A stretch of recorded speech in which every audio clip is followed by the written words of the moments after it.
Boa noite a todos, bem-vindos a mais um debrief em colaboração com a Bola TV, onde vamos dissecar o Grande Prémio de Las Vegas, que aconteceu neste fim de semana, e olhar também para o Grande Prémio do Qatar no próximo fim de semana. Primeiro que tudo, agradecer a todos os patronos e patronas que apoiam o podcast. Se é a primeira vez que assiste ao programa, pode aceder em patreon.com/vff1 e descobrir ou selecionar, aliás, uma das modalidades para apoiar o podcast e assim ter acesso a conteúdos exclusivos. Aproveitar também para dar as boas-vindas a todos os que nos vão acompanhar aqui no nosso fórum, como habitualmente, no YouTube.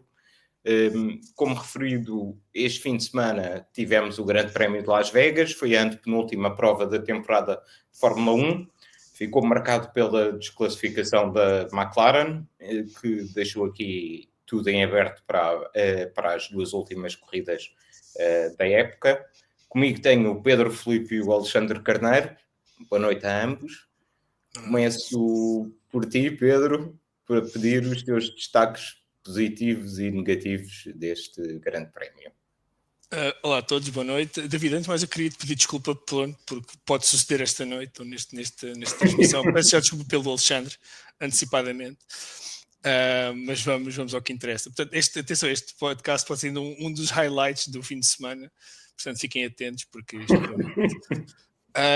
olha, em relação ao Grande Prémio, para mim o destaque positivo, pelo menos visualmente e não tanto pelo resultado, foi a qualificação. Deixaram os carros andar à chuva, finalmente percebemos que aqueles pneus de chuva não servem mesmo para nada, mas pelo menos tivemos animação, tivemos risco, tivemos competitividade. Nós estamos agora aqui a falar em off da volta do Norris, é verdade, foi uma grande volta, uma grande última volta, mas a pista estava sempre a melhorar, portanto, que podia dar para qualquer lado, mas para mim foi claramente um dos highlights do fim de semana, portanto um destaque positivo, claramente. Nós depois vamos adiantar, vamos falar sobre outros temas mais à frente, mas o destaque negativo é claramente a McLaren, e pronto, e o erro que cometeram. A performance também não foi grande coisa, mas ou é um erro, não digo mortal, porque penso que o título está mais ou menos, será muito difícil, mas lá está, do ponto de vista visual, a corrida foi uma seca, a qualificação foi animada e abemos campeonato. Muito bem. Alexandre, fala-nos um pouco da tua percepção deste Grande Prémio. Olá a todos. Eu queria pedir desculpa pelo Pedro Filipe, que levantou aqui o ênfase sobre isto e afinal não disse quase nada, mas também é habitual nos comentários dele. Portanto, eu vou dizer uma coisa que há muitos puristas não gostam. Eu acho que o Grande Prémio de Las Vegas, os americanos são muito bons a fazer espetáculo e dão um espetáculo do caraças. Agora me enganando na palavra. Para quem viu ontem a parte do encerramento e toda aquela festa à volta, vejam como é que se faz espetáculo e ver como pessoas provavelmente nunca viram uma corrida na Fórmula 1 ganhem interesse sobre o assunto. Passado esta fase introdutória, quem é que teve mal? Eu, para mim, a McLaren em geral, mas o Piastri em particular, que mais uma vez ia ficar a perder pontos e assim não se ganham campeonatos do mundo. Houve ali qualquer coisa estranha. O Gasly conseguiu novamente meter a traineira nos 10 primeiros, mas depois, como deixou de haver água, a traineira voltou-se a afundar pelo resto da classificação. E depois há ali uma lata de acidentes pelo meio, que há pessoal que acho que anda a precisar de checar as dioptrias, que aquilo anda ali umas coisas mal. E passamos para a primeira positiva. Um dos que precisa trocar as dioptrias ou a força que faz no pedal eu ia dizer do meio, mas no caso deles a embreagem é no volante. O Bortoleto disse uma coisa que é rara num piloto de Fórmula 1, que é, ele começa a comunicação por dizer "It was my fault". Portanto, não faz mal verem de vez em quando dizer assim, eu fiz mal, para não dizer outra palavra. Fui muito otimista. Tinha ficado bem também. Outra pessoa que foi logo estava na primeira fila, ter dito isso de uma forma mais aberta, em vez de brincar com o assunto, até porque tem direito a fazê-lo. Fiquei com outra coisa, isto para não repetir o que o Pedro Filipe diz, que é o óbvio. Fiquei com um bocadinho de sensação, já não é a primeira vez que sinto isto, que é no meio daquela e isto com um sentimento especial do David Antunes, no meio da confusão que é a Ferrari, Porque agora até diz que os carros não andam bem à chuva, também porém. Se o problema deles fosse só os carros não andar bem à chuva, isso era fácil. Até porque não chove assim em tantos grandes prémios. Pá, eu fico a pensar, se o Leclerc tivesse efetivamente alguém, eu diria só, se fosse, por exemplo, a Mercedes a fazer a estratégia da Ferrari durante a corrida, se às vezes as corridas não lhe podiam ser ainda melhor. É só um pensamento que eu tive a meio da corrida, porque o homem às vezes mete-se ali a andar, e parece que mais ninguém maximiza aquilo, parece que está sozinho. Mas pronto, acho que não ficar no final da corrida, obviamente não sabendo o que é que ia acontecer, mas não ficar à frente do Kimi, salvo ver por 0.3 segundos, é só pateta. Podia ter ficado à frente do Kimi. Portanto, positivo, os dois Mercedes, não só o Antonelli que faz a corrida que faz, mas mais uma vez que os meus cumprimentos ao Vasco Pinheiro, o homem do penteado, a fazer mais um resultado em que anda ali a gerir o tempo, para a frente e para trás e ninguém o passa. E o positivo é um senhor chamado, como diz o Pedro Filipe, o puto holandês nascido na Bélgica, que basicamente vem, não é dos mortos, mas quase, e agora deve ser uma assombração nos dois pilotos da McLaren e do dono, ou aliás do CEO da McLaren, que vê alguém que estava a 104 pontos e tem agora a hipótese, e vamos relembrar que ele já ganhou um campeonato na última corrida, sejam as condições que forem, não vamos abrir isso outra vez, mas já ganhou sob pressão, e vê-se na hipótese de ganhar as duas próximas corridas. E portanto o que eu mais gosto é, mais uma vez, ao contrário do que muitas pessoas parecem, vermos um campeonato em que vai tudo para as últimas corridas, com tudo por decidir, e isso é que é divertido, e eu fico feliz de estar a viver isto ao vivo, de chegarmos às últimas 3 corridas do campeonato, com a hipótese de pelo menos 3 pilotos serem campeões, e não estar ainda decidido quem é a segunda equipa no campeonato de construtores, nem o terceiro. Portanto há muito dinheiro em jogo para decidir. Isto para mim é que é a Fórmula 1, são estas incertezas, quase tanta incerteza. Eu acho que as únicas pessoas que tinham certeza que tinham feito a geneira, basta ver a conferência de imprensa. Vocês já sabem que eu gosto de ver os pilotos a falar no FIA, as conferências de imprensa. A maneira como, eu fico com a ideia que a maneira como o Norris fala e a maneira como está sistematicamente a olhar para o telemóvel, quer dizer, pode estar à espera de mensagens de outra pessoa, mas eu acho que a McLaren já tinha a sensação que aquilo ia dar a geneira. Mas pronto, fica só a ideia. Eu também vou destacar na corrida de domingo o Max Verstappen. Teve uma oportunidade e aproveitou-a. Basicamente o Norris foi um bocadinho goloso naquela partida, tentou logo, e ele estava muito nervoso mesmo no rádio, na volta de ida, que o Max estava a demorar muito tempo, não conseguiu fazer os burnouts todos que a equipa queria. E depois acho que foi um bocadinho goloso na forma como abordou aquela primeira curva e acabou por não conseguir, como muitos outros não conseguiram, fazer a primeira curva como deve ser, abriu a porta, e o Max nessas situações não perdoou, e a partir daí em ar limpo nós já tínhamos a percepção que o carro seria um circuito mais adaptado ao Red Bull do que ao McLaren. Até ali estava a correr tudo bem para o lado do Norris, mas a partir daquele momento era impossível que ele conseguisse fazer o que quer que fosse contra o Red Bull, e perdeu ainda a posição para o Russell. Depois também destacar a corrida do Kimi Antonelli, como vocês já falaram, uma corrida espetacular, com uma estratégia diferente, que já vamos falar um pouco mais à frente, mas este miúdo parece que engrenou, e não sei, eu se fosse o Russell se calhar deixava de dar conferências de imprensa ou prestar declarações a pensar na hipótese do fantasma Max ir para a Mercedes, e se calhar começava a pensar um bocadinho naquilo que poderá acontecer na próxima época, porque se o Kimi Antonelli continuar nesta trajetória, acredito que na próxima época possa ser um osso duro de roer. Pela negativa, a Ferrari, pelo menos isto é para eu não individualizar, porque na realidade é o Hamilton, quer dizer, não é? Teve um fim de semana como é que eu ia dizer, no mínimo complicado. E também, pela negativa, o Albon parece que se está a tornar um bocado uma tradição ser batido pelo Sainz. E mais uma vez vai levar penalização. Não acabou por cumprir a penalização, portanto não tem penalização na próxima corrida, mas mais uma vez andou ali aos carrinhos de choque e a coisa não correu lá muito bem. Eu acho que não vale a pena andarmos aqui com muitos rodeios e vamos direto à situação da McLaren. Esta desclassificação... Espera. Esqueceste uma coisa fundamental. Então, diz lá. É que hoje, cobardemente, o Guilherme Nunes, o especulador imobiliário Guilherme Nunes, não quis estar presente. Não sei se ainda está a lavar. Ainda está em banhos de lágrimas por causa do que sucedeu com a McLaren, mas acho estranho que ele só apareça quando a McLaren ganha, por isso queria deixar aqui o meu voto de protesto pela sua ausência, e porque foram duas perdas. Primeiro não o pudemos ouvir a chorar e depois tivemos que aturar o Pedro Felipe. Verdade, confirmo.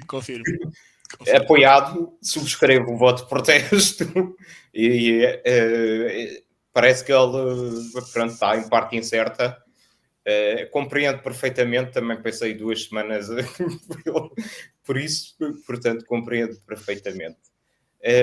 Eu acho que esta corrida acabou por ficar marcada exatamente pela desclassificação da McLaren, que com todas as implicações terá no campeonato, que nós já abordámos aqui um pouco.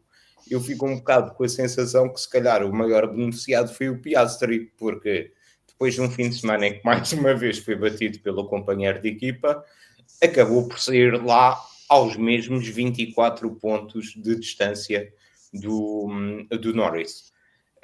Eu, por acaso, queria concordar também com o Alexandre, aquilo dava a sensação que havia ali qualquer coisa, mesmo as declarações que o Norris presta já na PEN, já depois da conferência de imprensa da FIA, ele está outra vez com aquele ar um pouco derrotado, e ele teria uma vantagem de 36 pontos se não fosse essa mesma desclassificação, se não estou em erro. E ele estava com um ar muito derrotado. Mas nós ficámos todos à espera que fosse a história do combustível. E então, se não somos surpreendidos pela desclassificação por causa da prancha não ter a espessura mínima requerida. Eu gostava de saber qual é que vocês acham que pode ser a consequência para as próximas 2 corridas. Será que vamos ter alguma consequência a nível de performance no McLaren? Ou isto foi uma situação única? Alexandre, o que é que tu achas? Bem, o Pedro Felipe costuma dizer a brincar que o Max mora na cabeça dos pilotos da McLaren. Ele agora já não mora só na cabeça, ele já é dono do bairro todo lá à volta. E, portanto, eu acho que a grande consequência sobre isto vai ser a pressão que eles vão sentir para entregar resultados. Ora, seja porque o desgaste foi maior, porque baixaram demasiado o carro, seja porque foi a vantagem da McLaren que tinha ao início da época, parece que já não é de todo igual. E, portanto, eu acho que aqui o fator psicológico vai ser o mais importante, porque como ainda vimos na primeira curva desta corrida, há pessoas que ainda fazem coisas, se calhar, desnecessárias, e há outros que sempre que aproveitam têm uma oportunidade, muito raramente falha. Eu vou dizer muito raramente porque o Max também já falhou uma assim ou outra. E do resto do que aconteceu da espessura, azar, já aconteceu ao Lewis, já aconteceu ao Hülkenberg, é a vida. Aconteceu, foram desclassificados, acabou. Eu não sei se foi bom para o Piastri ou não. Eu começo a achar que o Piastri está numa agonia, parece que está mais. Só início do campeonato ele parecia imperturbável, parece que houve ali qualquer coisa que fez alterar e parece que está numa agonia corrida a corrida. Cada vez que sai do carro já vem com um ar de pesado.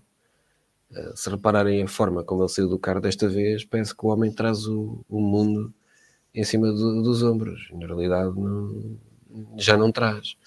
Portanto, se calhar ele até preferia, quase que parece que preferia não ter ficado já mais afastado no campeonato. Portanto, agora vamos também ter uma parte interessante para o resto do campeonato. É a McLaren agora, que se calhar é que precisava que os dois pilotos trabalhassem em conjunto. Isto só para estragar o comentário, o Pedro Filipe estava ali cheio de vontade de dizer isto. Agora eles precisavam que os dois pilotos trabalhassem em conjunto. E agora pode ser que cada um trabalhe para si. Bem, também uma coisa é verdade, o Max está habituado a época toda a trabalhar sozinho. Época toda, épocas. Vá. O Tsunoda mexicano, o Chihuahua de vez em quando ajudava. Check with a legend. O Tsunoda... Desculpa, portanto, ele já está habituado a que é ele e o engenheiro de pista, como aliás podemos ver. Eu fui ver os rádios a propósito do Verstappen, só para dizer se ele tinha dito alguma coisa. E o Verstappen, quando lhe disseram que o Lando estava a ir atrás dele, ele respondeu em pista, umas vezes recuperando, outras vezes perdendo um bocadinho, a gerir. Portanto, vamos ver se a McLaren, com dois pilotos, cada um a puxar por si, versus o Max, como é que vai correr. Eu acho que se fosse a McLaren, estava a rever as regras papaya, para ter a certeza que há pelo menos uma papaya que é campeã do mundo. Pedro. Pá, eu, antes de mais, quero lavrar um protesto em ata deste podcast, porque o Alexandre começa a falar em termos náuticos, traineiras e afundar, e isso é a minha área, portanto eu não permito que um engenheiro... Para que fique claro que eu já andei de barco com o Pedro Filipe e afundar não é felizmente a área não dele. É a minha área. Ainda não afundou nenhum barco. Não afundou. Mas eu quero deixar isto aqui bem claro, que o Alexandre, em termos náuticos, não é mentira, portanto... Combustíveis e tal, energia talvez, mas não. Portanto, eu queria que ele se abstivesse de fazer estes comentários acho que são um bocadinho fatelas. O que é engraçado é que fartou-se chover na qualificação e as treineiras habituais são o Gasly que levou uma treineira ao top 10, repararam? Pronto. Mas curiosamente, o Alexandre disse uma coisa bastante acertada agora, que foi quando o JP veio ao rádio dizer parece que o Lando vem atrás de ti. Eu acho que o mais giro não é o comentário, é o tom do comentário, do género que olha, eles dizem que vou atrás de ti. Pá, acho que foi extremamente... Portanto, por acaso vi corrida na F1 TV e achei muito, muito interessante. Mas eu quero voltar à parte da penalização, porque foi esse o tema. Eu respondo às perguntas do moderador, não é como o Alexandre. Pergunta-lhe o que quiserem, que ele responda o que ele quiser. Que é o facto de hoje li um artigo em que parece que a FIA ou os comissários foram alertados para um possível problema no McLaren precisamente pelas comunicações da equipa. Foi isso que penso eu que terá levantado a lebre, segundo o artigo que eu li. Eu não faço ideia se é fidedigno ou não, mas não deixa de ser curioso que nem o código do Will Joseph, que acaba depois por dizer, todos nós pensávamos que era primeiro talvez travões ou pneus, depois combustível, e no final ele diz, não, o combustível agora está bom. Mas por que raio que ele vai tão devagar? Perguntaram os comissários da FIA. Então vamos lá investigar. Daí eles terem, do que eu li, obviamente, foram ver os carros, sobretudo os McLaren, depois viram os 10 primeiros, que eventualmente ficaram nos 10 primeiros lugares. Portanto, não deixa de ser engraçado ter sido alguma inépcia das comunicações que terá levantado essa lebre. Em relação à penalização propriamente dita, acho que não há nada a dizer. O Alexandre só se lembra do Lewis e do Hülkenberg, mas eu lembro-me do Schumacher em 95, que levantou uma polémica do caraças. Pá, eu sou velho, eu tenho que falar destas coisas, porque no meu tempo é que era bom. A madeira já apodreceu, meu. No meu tempo é que era bom. Não, que aquilo tem epóxi, que ele não apodrece. Que só se percebesse de barco sabias, não é? E, portanto, está fora das regras, portanto, não é 10 milímetros menos 1, nem 10 milímetros menos 2, é 10 milímetros. Portanto, se está fora das medidas, tem que ser penalizados. Porquê é que terá acontecido? Lá está, do que eu li também, terá a ver com algum otimismo da McLaren e algum desconhecimento por terem andado em condições um bocado estranhas no FP2 e FP3. Portanto, não conseguiram fazer os long runs que queriam, nas condições que queriam, e acharam, devem ter feito aquelas coisas que nós às vezes fazemos, que é pôr um dedo na boca e dizer, isto deve estar bom assim, e puseram aquela altura do carro e deu o que deu. Obviamente que eles são engenheiros um bocadinho mais competentes que o Alexandre e o Guilherme e não terão feito isto, mas foi quase. Portanto, isto revela um bocadinho que mas à beira de ganhar o campeonato do mundo de pilotos, que o de construtor já lá mora, temos o puto belga todo lançado e de repente corremos um risco estúpido. Eles ficarem em segundo e terceiro até ao final do campeonato, que está mais do que garantido. Agora, correrem o risco que não sei se eles saberiam que estavam a correr o risco assim, de uma forma tão linear. Parece um bocadinho a despropósito, porque eles não têm uma grande vantagem, quer para a Ferrari, quer para a Mercedes. O único adversário que eles têm é o Max, que obviamente não é de desprezar, mas quer dizer, bolas. São 2 contra 1, neste momento é 1 contra 1, porque eu acho que o Piastri está arredado da luta pelo título.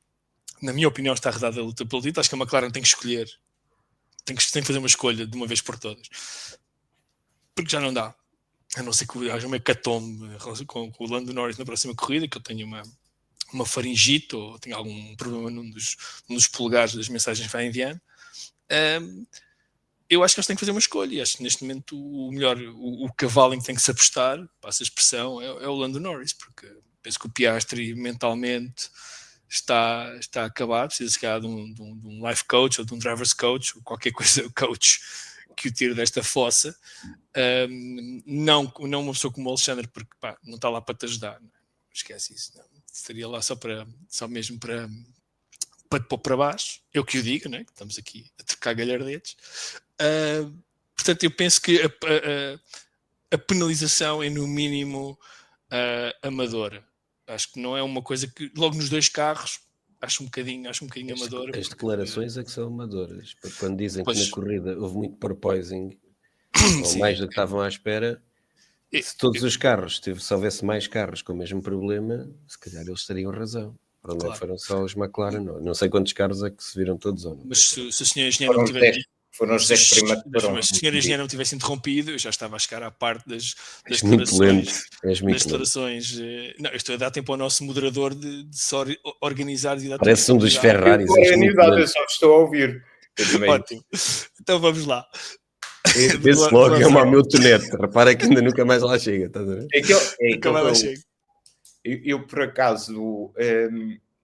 eu tenho uma ideia um pouco diferente, que é das 3 corridas depois do Brasil que faltavam para o final do campeonato, Las Vegas era aquela que toda a gente olhava como sendo um circuito Red Bull. E eu acho que eles quiseram esticar um bocado a corda e baixar um bocado o carro para tentar obter uma maior performance durante esta corrida.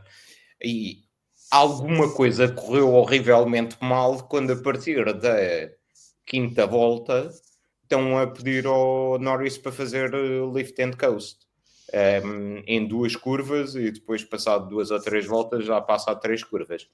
Nós estamos habituados a isto na Ferrari, não é? Mas na McLaren, sinceramente, é uma novidade. É mesmo uma novidade. Aliás, eu até diria mesmo mais, é que acho que praticamente toda a gente saiu com a percepção que era mesmo o combustível, não é? E imagina se fosse na Ferrari falarem sobre código, se o combustível era código para desgaste da prancha na McLaren, imaginem a confusão que isto não dava na Ferrari. Já tinham para aí uns 10 códigos diferentes.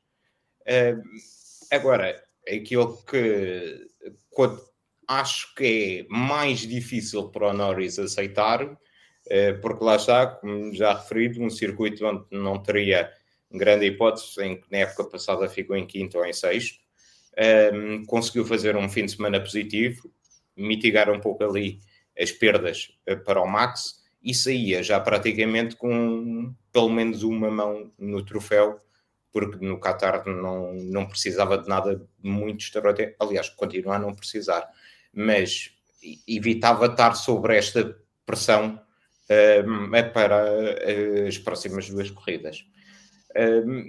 Vamos ver o que é que vai acontecer na próxima corrida. Entretanto, um dos outros pilotos que foi destacado por todos nós aqui foi o Andrea Kimi Antonelli, que fez uma grande corrida. Ele apelidou a corrida como sendo a corrida da redenção, depois do desastre que foi a qualificação.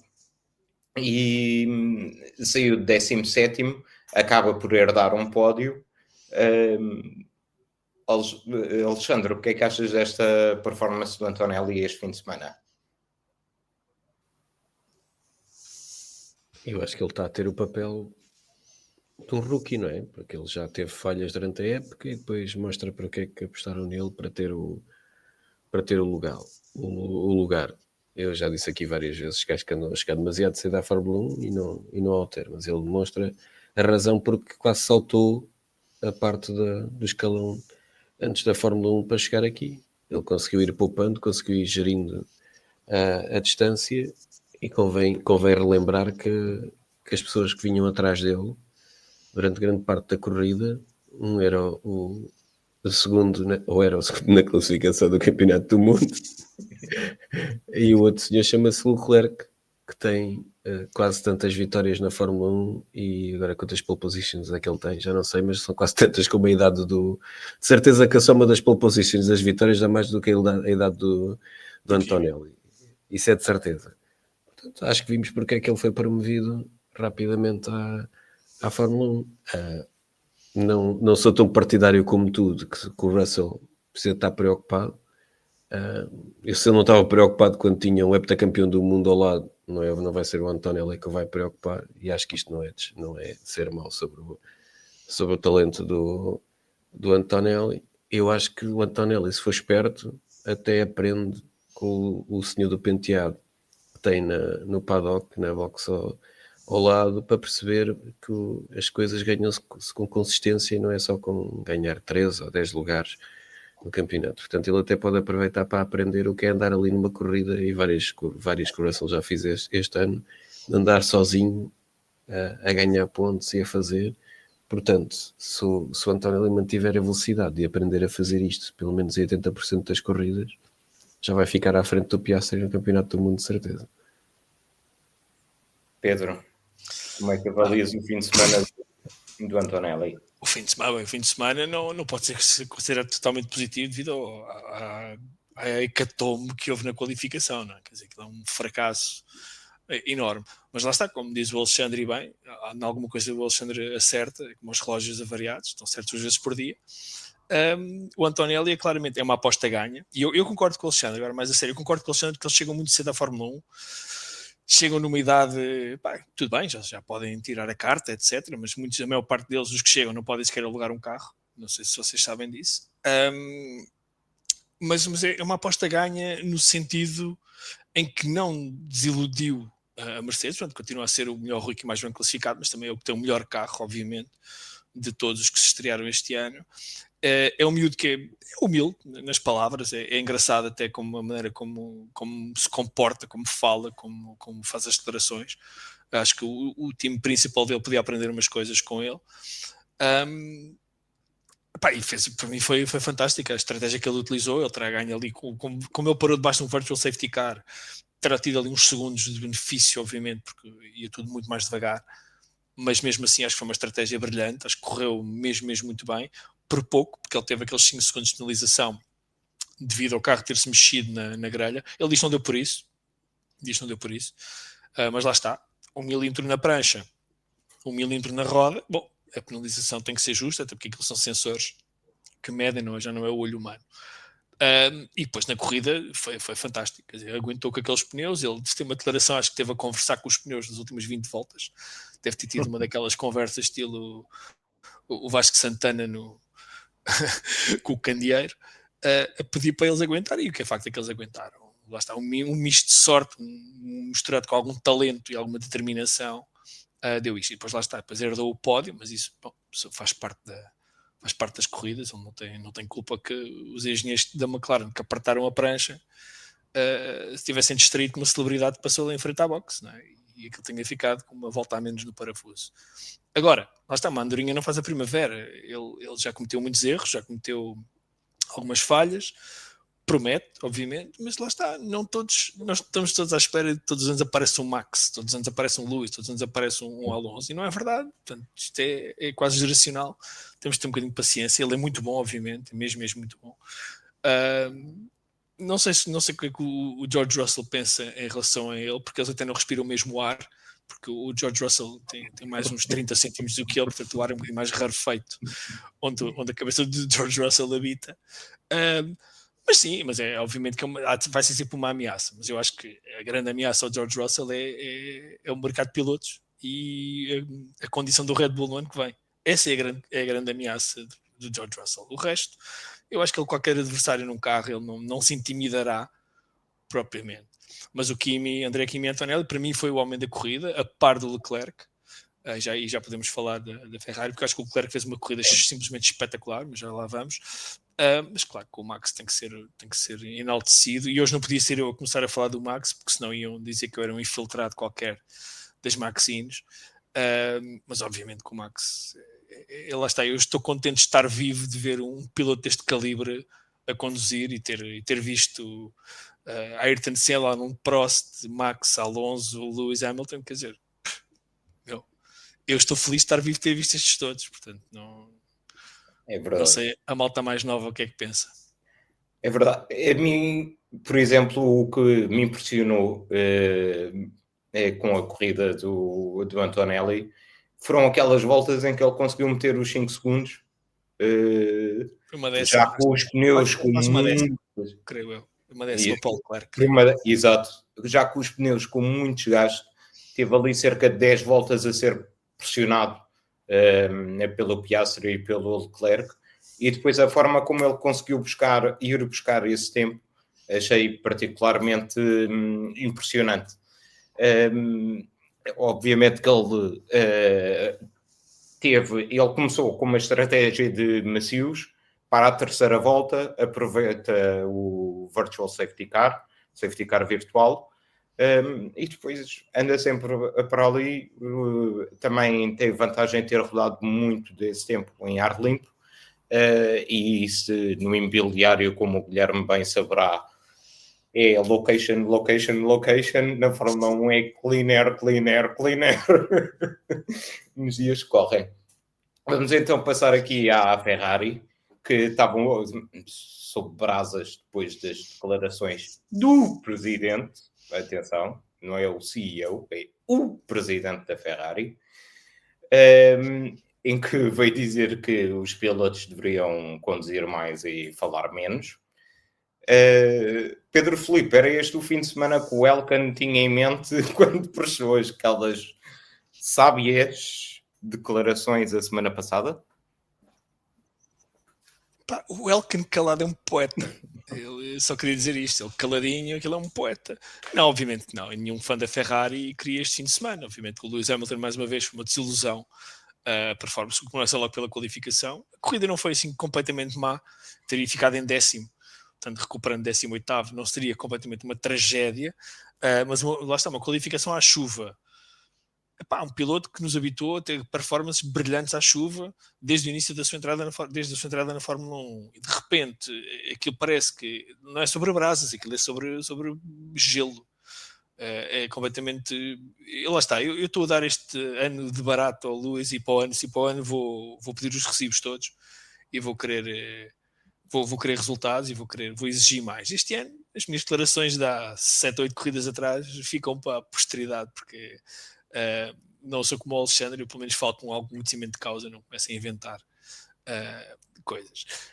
Acho que o Leclerc salvou a honra do convento. Acho que fez uma grandíssima corrida, fez uma ótima corrida, extremamente agressivo, ultrapassagens fantásticas.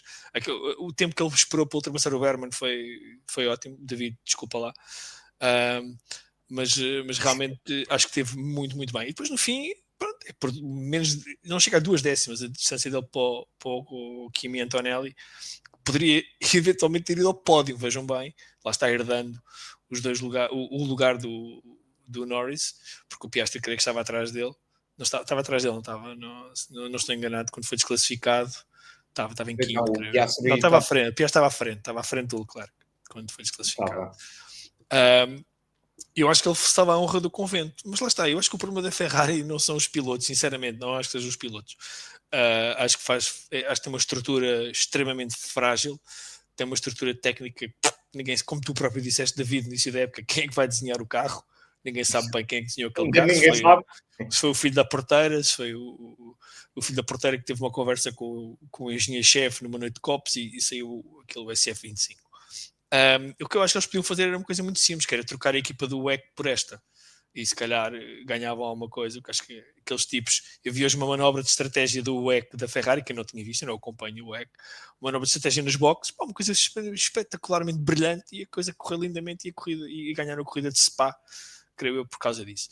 Portanto, eu acho que o Leclerc não tem nada a temer, não, acho que é um piloto, está numa forma incrível, mesmo com um carro mau, vai cometendo uns erros aqui e ali, acho que o carro não ajuda, a pressão não ajuda, e nem o chairman, que devia estar era caladinho a contar os milhões, e ver quantos carros vai vender para o Golfo Pérsico, devia estar era caladinho e aproveitar, e se foi ele que escolheu um piloto a quem lhe paga 100 milhões por ano, acho que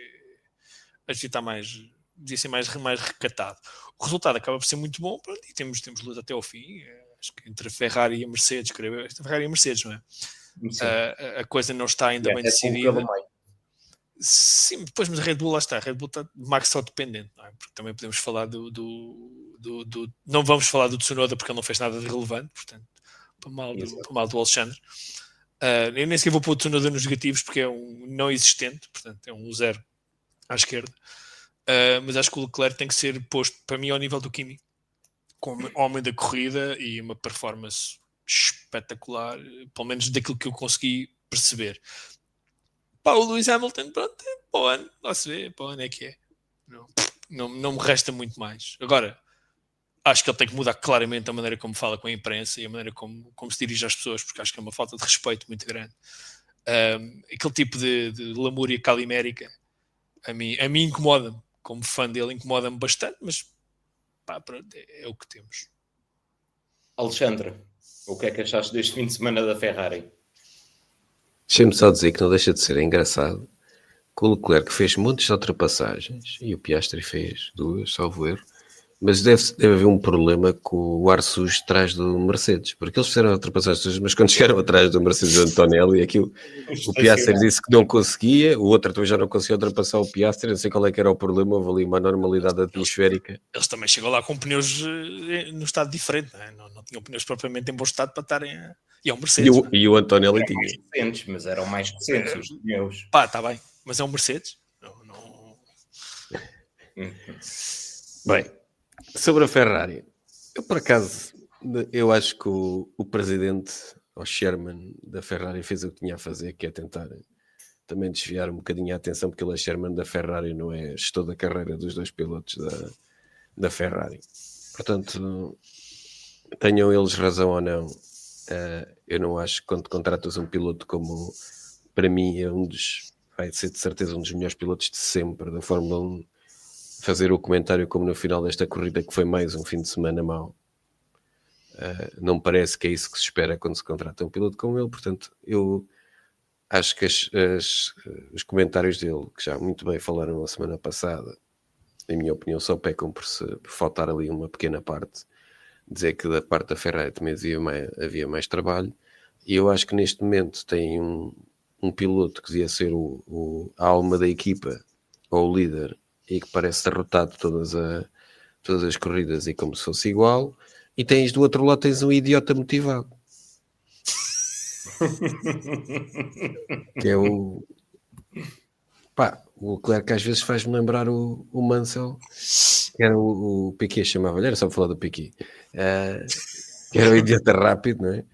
E às vezes o Leclerc parece-me um idiota motivado, por isso é que eu dizia há bocado que se ele tivesse alguém, ou se olhassem, por exemplo, para o que a Mercedes às vezes faz para tirar resultados que contam para os campeonatos e para a classificação no campeonato, se tivesse alguém a dizer assim, ataca agora, não, agora tira, em vez de dizerem só coisas óbvias no rádio, é porque aparentemente eu não tenho tempo para ver todas as comunicações de todos os pilotos ao longo da corrida, mas por acaso é uma coisa que eu gosto de, às vezes, acompanhar a parte para ouvir os diálogos. A sensação que eu tenho é que o Leclerc parece um idiota motivado, anda para ali a 300%, mas ninguém o consegue orientar muito bem quando é que ele deve andar a 300% e depois poupar-se. E esta corrida foi mais um sinal. Eu não acredito que depois do forcing que o Leclerc fez não era capaz de ter beneficiado da penalização do Kimi. Custa muito a entender como é que não foram capazes de gerir isto. Custa muito a entender. Por isso é que eu digo que aquilo às vezes ele parece um idiota motivado, que é tão rápido. E atenção, podíamos fazer um episódio inteiro outra vez sobre o tema de quantos pilotos neste grid a que se tivessem o melhor carro seriam campeões do mundo. Mas eu acho que nenhum dos três, e a esmagadora maioria das pessoas que vai ter o prazer de nos ouvir, concorda que o Leclerc seria de certeza um dos pilotos que tivesse o melhor carro do grid e ia ganhar sem qualquer problema um campeonato do mundo. Portanto, é só triste. Estamos aqui sempre a falar da Ferrari, mesmo nos grandes prémios em que o Ferrari é competitivo, parece que nunca consegue retirar o máximo do que é possível retirar na corrida. E isso não tem nada a ver com engenharia, não tem nada a ver com quem desenhou o carro, até porque relembro de Pedro Filipe, já fizemos um espetacular episódio sobre uma equipa cujo carro foi desenhado, começou por ser desenhado num guardanapo, portanto não sei se ele era filho da porteira ou não, portanto as boas ideias acontecem quando estás sentado no trono, no banho, a olhar para a natureza, portanto pode ser de quem for. O que é chato é não ver como é que uma equipa de topo, e a equipa está desde o início, não consegue maximizar os resultados. Isso é que é estranho, e nesta corrida tivemos mais uma vez a prova disso, porque o carro não resultar à chuva, desculpem lá, mas para mim não é um problema na Fórmula 1, porque infelizmente as corridas à chuva, as qualificações, por muito que eu gostasse, e vocês sabem que eu gostava muito, não são nem pouco, mais ou menos a maioria das corridas. A minha, como aborrece a Ferrari, não maximizarem os resultados quando têm essa oportunidade.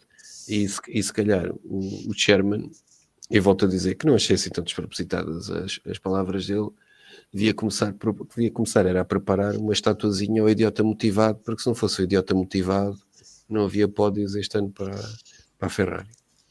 Eu concordo com o que tu disseste. Para mim, e fiz este paralelismo com as afirmações do Elkann, foi porque tudo aquilo que ele disse que tinha melhorado, não melhorou.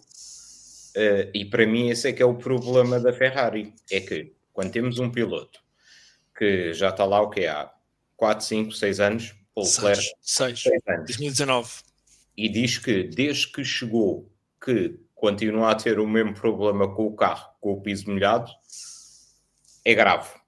Quando temos um piloto que chegou no início da época que... Desculpa lá, mas esse não é um problema da Ferrari, é um problema do Leclerc. Não, é aquilo que ele disse, e se nós formos ver mesmo os resultados à chuva da Ferrari ao longo dos últimos anos, mesmo por exemplo com o Sainz, que fez terceiro lugar para a corrida, com uma pista cheia de água, lagada, já estava um problema do Leclerc. Se o Leclerc, quando diz isso, eu se fosse jornalista dizia assim, então o que é que ainda está a fazer na Ferrari? Não, mas aqui a questão é que ele carrega o carro todo cheio de downforce para tentar obter um melhor resultado. Passa aqui 3 por pouco, por alguma sorte, porque comete 2 ou 3 erros. David, assim, tens razão nisso. Eu só acho é que quando o Leclerc diz isso está a ser injusto, que é a segunda vez que ele renova com a Ferrari, só ver. Portanto, sim, é porque se sente bem na equipa. Por exemplo, é porque se sente bem. Mas, por exemplo, a partir do momento em que tu tens o Hamilton que se queixa da questão dos travões, ele falha constantemente a curva 12 e 14 durante a corrida, por causa de problemas, a queixar-se de problemas nos travões.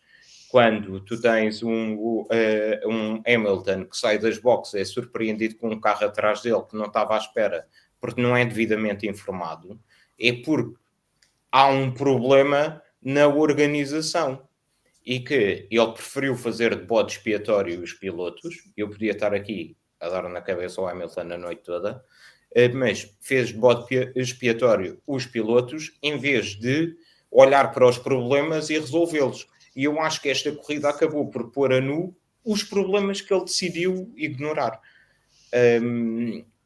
Agora... Pôr a nu, isto já vai tipo penthouse, amigo. Isto já não vai...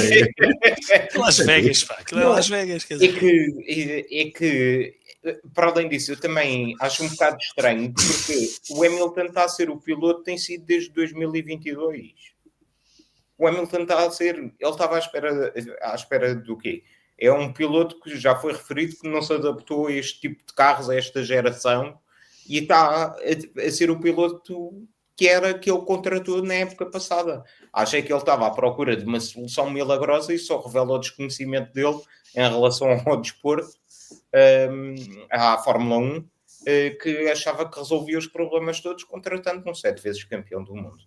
Eu vou só aproveitar para ler aqui alguns comentários, dar aqui as boas noites ao Carlos Sá. O Carlos Sá está aqui muito perto de mim. O Carlos Sá está aqui no Faial, muito perto de mim, na freguesia dos Flamengos. Eu estou na freguesia da Matriz. Portanto, estamos aqui muito perto. Exatamente. Aqui vamos então dar as boas noites aos Flamengos. Depois temos aqui o Sérgio de Matos, que diz que o desenho do Ferrari 2026 está a concurso através de um programa F1 nas escolas.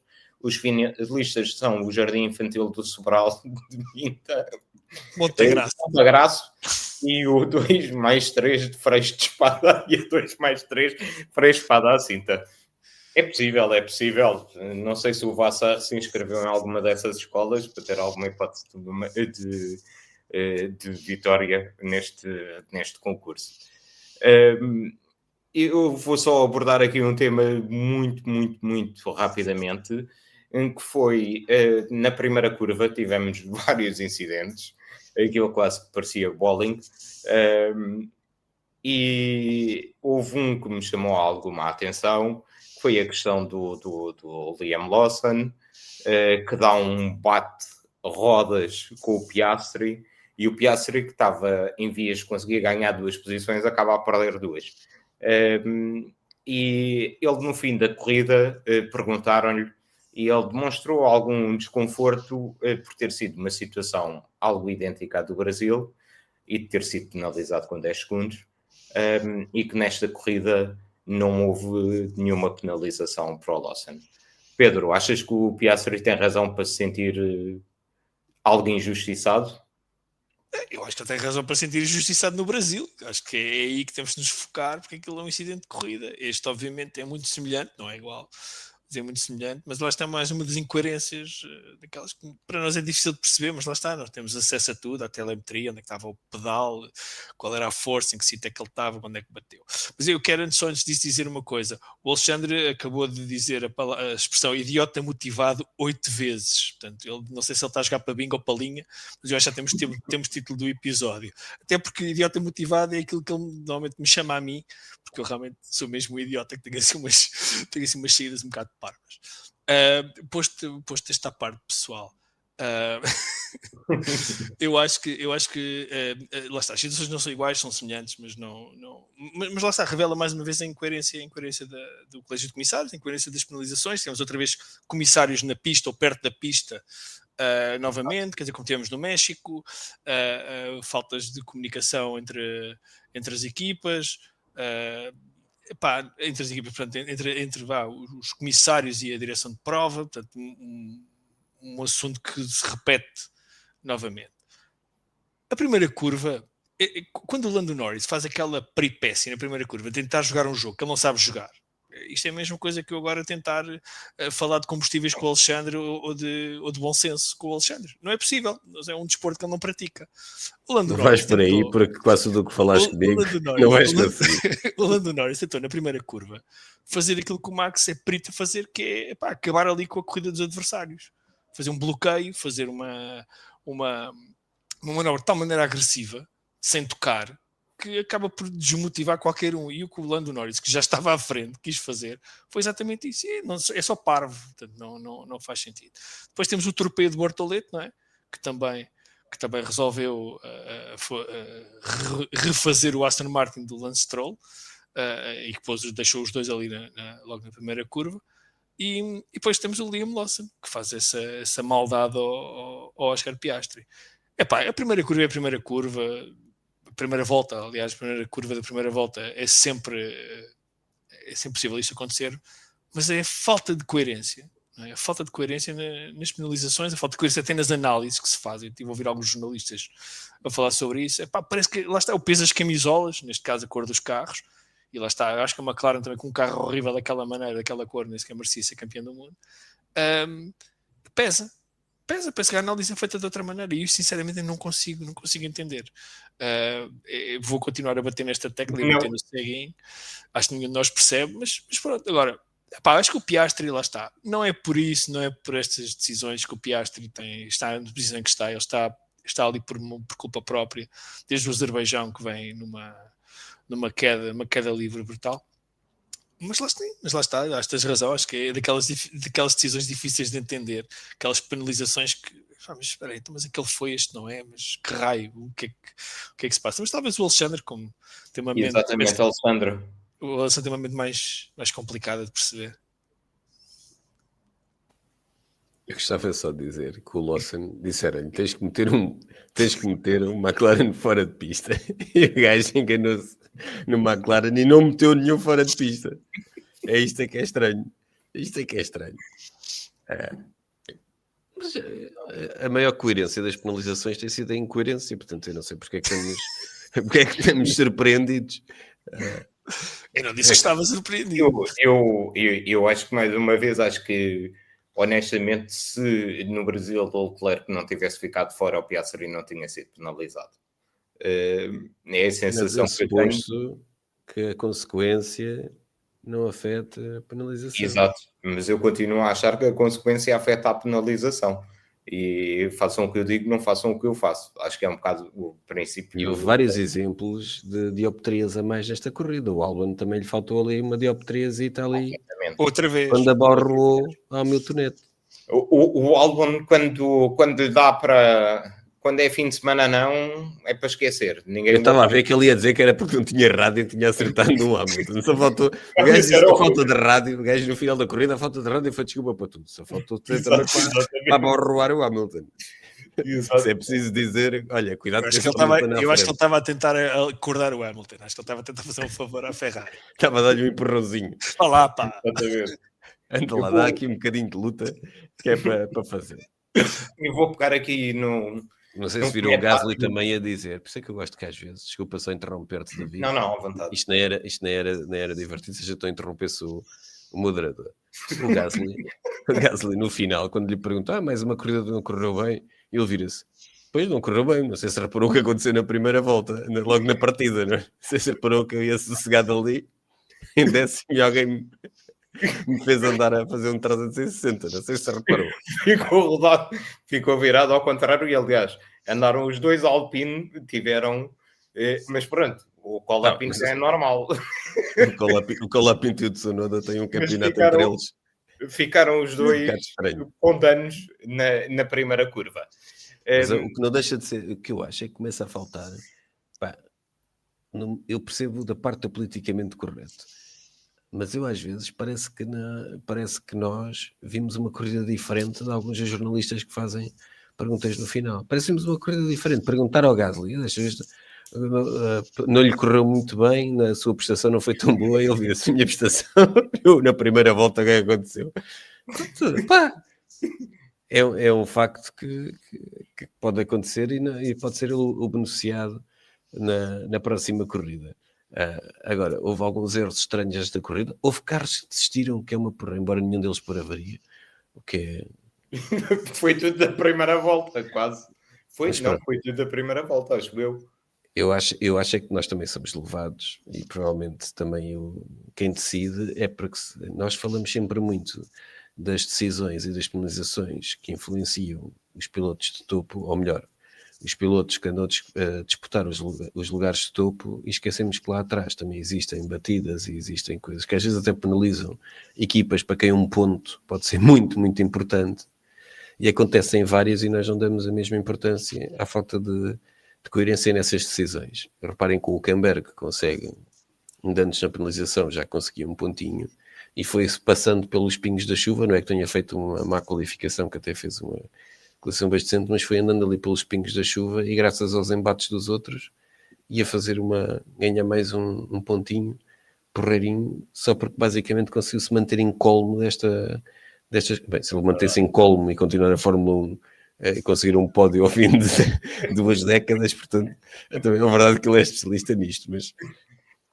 acho que isto é como dizerem aquela coisa banal que se diz do clichê, que a única constante é a mudança. É mais ou menos que aqui a única constante é a incoerência. A única parte coerente nas decisões é a incoerência. Bem, vamos então avançar aqui para uma brevíssima antevisão do Grande Prémio do Qatar, que já saiu um bocado fora de controle. Vamos então, lá está, já só há 3 pilotos que podem ser campeões do mundo a lutar pelo título. 24 pontos de distância, então Oscar Piastri e Max Verstappen do Lando Norris. Queria que vocês me dissessem as vossas bold predictions. Não esquecer que vamos ter corrida sprint, aquela coisa super entusiasmante. Queria que me dissessem as vossas bold predictions para este fim de semana e quem é que acham que vai fechar no pódio. Começo por ti, Alexandre. Ótimo. Em primeiro lugar, o Russell. Dificultei-te a vida, Pedro, desculpa. Estou habituado. Em segundo, o Piastri, que eu recordo que nos últimos 2 anos ficou sempre à frente do Norris nesta pista. E em terceiro, o Verstappen, só para animar um bocado mais as coisas, e o Norris tem um DNF. Só para isto ficar mais divertido, que eu quero é sangue na última corrida. Pedro. Não, para mim, quem ganha a corrida, quem eu quero que ganhe é o Piastri, para dar alguma animação ao campeonato. Eu ponho o puto belga em segundo, para dar alguma esperança ainda. Eu acho que nós não temos 3 pilotos, temos 2 pilotos e meio, porque acho que o Piastri está mais ou menos arredado. E em terceiro lugar no pódio ponho o Norris. Tem que ser uma piada ao Tsunoda. ponho o Lando Norris em terceiro lugar. Mas este é um circuito de McLaren, mas já temos um bocadinho a balança um bocadinho desequilibrada, porque temos uma estratégia quase obrigatória, temos pelo menos 2 paragens que são obrigatórias. Portanto, vai ser flat out até ao fim, e quem se portar melhor aqui na sexta-feira, eu creio que terá o grande prémio mais ou menos ganho. Eu acho que o Norris tem tudo para ganhar o Campeonato do Mundo, mas eu espero que não seja ainda no Qatar e que seja na última corrida, da qual eu tenho péssimas recordações. Portanto, vamos lá ver se fico com uma ideia diferente da Abu Dhabi. E uma bold, Pedro. Uma bold prediction é que o Hamilton fica à frente do Leclerc. Vai em 11º, o Leclerc é 12º. Ele já ganhou uma sprint, não ganhou? Ganhou uma sprint na China. Não, mas isso é normal, ele tem ritmo para 1/3 da corrida. Alexandre, a tua bold. Já disse, a minha bold já foi. Minha bold era essa. Falta a tua agora. Agora, eu, top 3. Esse eu acho que não vale a pena estarmos a falar da sprint, muito sinceramente, apesar de contar um bocadinho para o campeonato. Top 3, Max Verstappen. Em segundo, George Russell. Em terceiro, Lando Norris. Bold prediction. Eu não queria bater no ceguinho, mas vai ter que ser. Não, vou ser simpático. O Bortoleto passa ao Q2, coisa que não tem feito aqui nos últimos 2 grandes prémios. Então vai passar ao Q2. Vou começar aqui, não sei se tem mais alguma coisa. É bom para deixar dos pequeninos. eu estou a tentar... Então, não. Bold prediction. Cola Pinto, Tsunoda, Bortoleto passam ao Q2. Portanto, vai haver uma bandeira vermelha a 3 minutos do fim e já não vais conseguir. E depois chove. No Qatar. Eu estou a tentar respeitar o moderador que está ali nos vapores. Vamos ver o que é que nos reserva este grande prémio no Qatar. Esperemos que seja uma corrida um pouco mais entusiasmante do que aquilo que aconteceu em Las Vegas. Curiosamente, em Las Vegas não houve F1 Kids, apesar de termos tido um espetáculo do Mickey antes da cerimónia do pódio. Queria agradecer a todos e a todas que nos estiveram aqui a acompanhar mais uma vez. Na próxima semana estaremos de volta para rever o Grande Prémio do Qatar. Entretanto, vão passando pelo patreon.com/VFF1, escolham uma das modalidades, podem ter acesso a conteúdo exclusivo. Uma boa noite a todos e muito obrigado.